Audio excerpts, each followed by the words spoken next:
नमस्कार साथियों, तर्क दृष्टि चैनल में आप लोगों का स्वागत है। आज हम लोग स्टार्ट करने वाले हैं एक ऐसे टॉपिक की जो कि है शासन का अंग। क्या है? शासन के अंग। शासन के अंग। तो शासन के अंग यानी organs of government. Organs of government.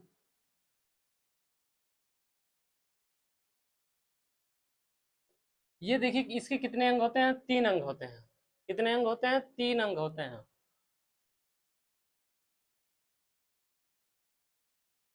एक महत्वपूर्ण सूचना यह है कि जब भी आप लोग इस वीडियो को देखें, जब भी किसी टॉपिक को देखें, तो इसके वीडियो के डिस्क्रिप्शन में एक लिंक मिलता है डीपीपी का।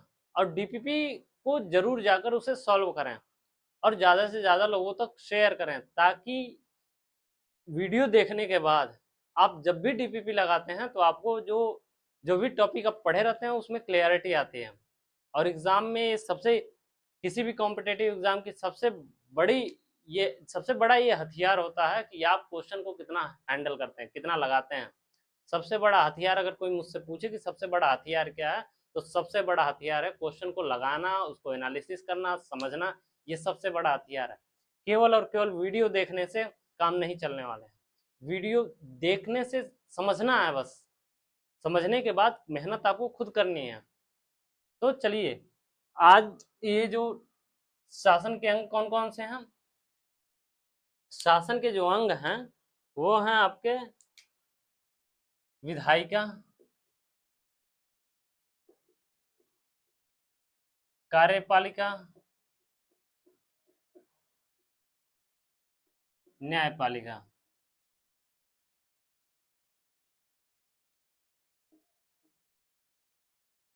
विधायिका यानी लेजिस्लेचर।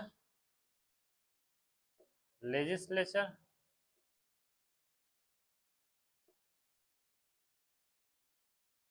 कार्यपालिका यानी एग्जीक्यूटिव।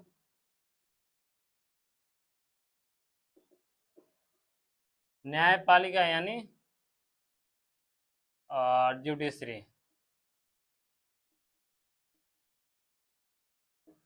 जुडिशरी। विधायिका। विधायिका यानी लेजिस्लेचर। विधायिका का अर्थ सीधा सा ये होता है कि अगर किसी शासन व्यवस्था में जहां पर कानून बनते हो, शासन व्यवस्था में जहां पर कानून बनते हैं वो क्या कहलाती है? विधायिका कहलाती है। किसी भी शासन व्यवस्था में कानून बनाने का जहां पर भी काम होता है वो क्या कहलाती है? विधायिका कहलाती है। तो विधायिका क्या है? कानून बनाना। जहां पर का काम क्या है? कानून बनाना। भारत के संदर्भ में अगर हम लोग समझ लें कि भारत के संदर्भ में क्या है विधायिका, ये देखिए, मेकिंग लॉ ऐसे लिख लेते हैं, making law.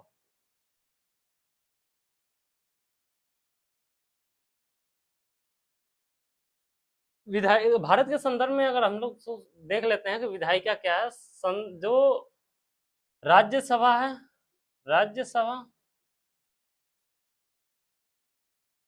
Plus Lok Sabha, Lok Sabha, Rajya Sabha plus Lok Sabha को ही हम लोग क्या कहते हैं? विधायिका कह सकते हैं। क्यों? क्योंकि यहीं पर तो काम होता है कानून बनाने का। कार्यपालिका, एग्जीक्यूटिव। एग्जीक्यूटिव का काम क्या होता है? यहां से जब कानून बना, कानून बनने के बाद कौन इम्प्लीमेंट करेगा? कार्यपालिका करेगी। कौन एग्जीक्यूट करेगा? कार्य एग्जीक्यूटिव ही करेगा, कार्यपालिका ही करेगी। तो इसको भी दो पार्ट में डिवाइड किया जाता है। कार्यपालिका को दो पार्ट में डिवाइड किया जाता है। कौन कौन से हैं? अस्थाई कार्यपालिका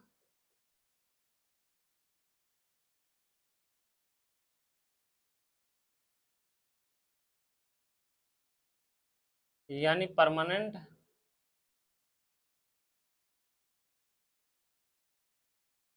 एग्जीक्यूटिव। दूसरा है अस्थाई कार्यपालिका। अस्थाई कार्यपालिका। कार्यपालिका यानी नॉन परमानेंट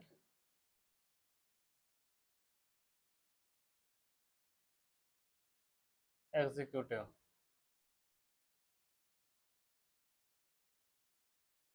तो अस्थाई कार्यपालिका हो गई और अस्थाई कार्यपालिका हो गया। तो अस्थाई कार्यपालिका हो गया और अस्थाई कार्यपालिका हो गई। इसको हम लोग समझ लेते हैं। अस्थाई कार्यपालिका में कौन आएगा? जिसको बार बार चुनाव के माध्यम से बदला ना जाए।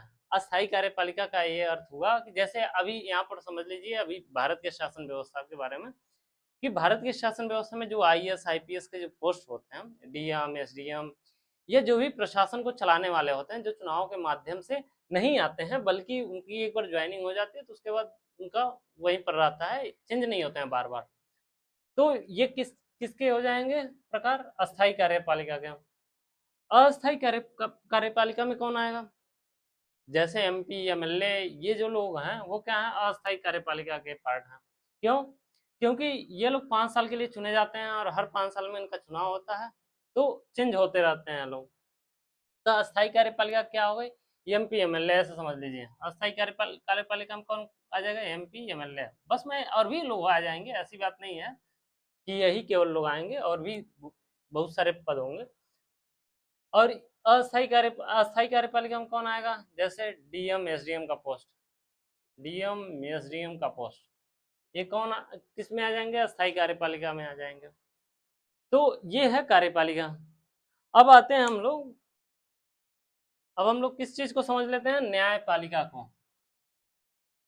न्यायपालिका यानी ज्यूडिशरी।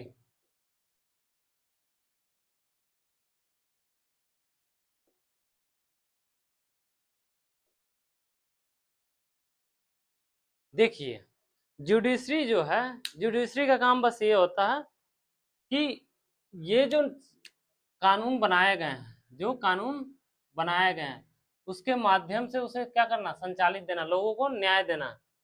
क्या करना? न्याय देना, जस्टिस करना। न्याय यानी जस्टिस। न्यायपालिका का काम क्या होता है? जस्टिस। हालांकि हम इसको पढ़ेंगे, अच्छे से पढ़ेंगे, जब कार्यपालिका न्यायपालिका अलग अलग चैप्टर आएंगे तो हम लोग इसको पढ़ेंगे। अभी हम लोग फिलहाल बस इसके बारे में हल्का सा ओवरव्यू देख रहे हैं। आगे जब आएगा सारे चैप्टर, न्यायपालिका कार्यपालिका वगैरह वगैरह आएंगे, जो चैप्टर आएंगे उसको हम लोग अच्छे से समझेंगे। अभी तो हम लोग बस ओवरव्यू देख रहे हैं। न्यायपालिका में हम लोग सारी चीजें देखेंगे, सुप्रीम कोर्ट, हाई कोर्ट, उसके जो नीचे वाले जो लोअर कोर्ट होते हैं उन सारे को हम लोग देखेंगे। ऐसी बात नहीं है कि केवल यहीं पर इसको छोड़ देंगे हम लोग कि हो गया न्यायपालिका। न्यायपालिका को अच्छे से हम लोग जानेंगे आने वाले और वीडियो में। तो फिलहाल अभी न्यायपालिका का काम क्या होता है? न्याय देना। तो कितने हम लोग पढ़े? विधायिका का काम क्या होता है? एक बार अच्छे से फिर से रिवीजन कर लेते हैं। विधायिका का काम क्या होता है? लॉ बनाना, नियम कानून जो भी होते हैं उसको बनाना, संविधान में संशोधन करना, ये सारी चीजें हो गई। किसका काम होता है? विधायिका का। कार्यपालिका का क्या काम होता है? कार्यपालिका का काम होता है एग्जीक्यूट करना, चीजों जो भी नियम कानून है उसको क्या करना? इम्प्लीमेंट करना। तीसरी जो हो गई आपकी न्यायपालिका। न्यायपालिका का काम क्या होता है? न्यायपालिका का काम होता है लोगों को न्याय देना। जो भी कानून है उसके माध्यम से, जो नियम बने हैं, जो कानून बने हैं, उसी के माध्यम से लोगों को न्याय देना, ये होता है न्यायपालिका का काम। तो आज की वीडियो समाप्त करते हैं, और अगला जो वीडियो है वो है कानून के विभिन्न प्रकार, यानी डिफरेंट टाइप्स ऑफ लॉ पर। तो आप लोग इस वीडियो को देखने के बाद उस वीडियो को जरूर देखिएगा। धन्यवाद।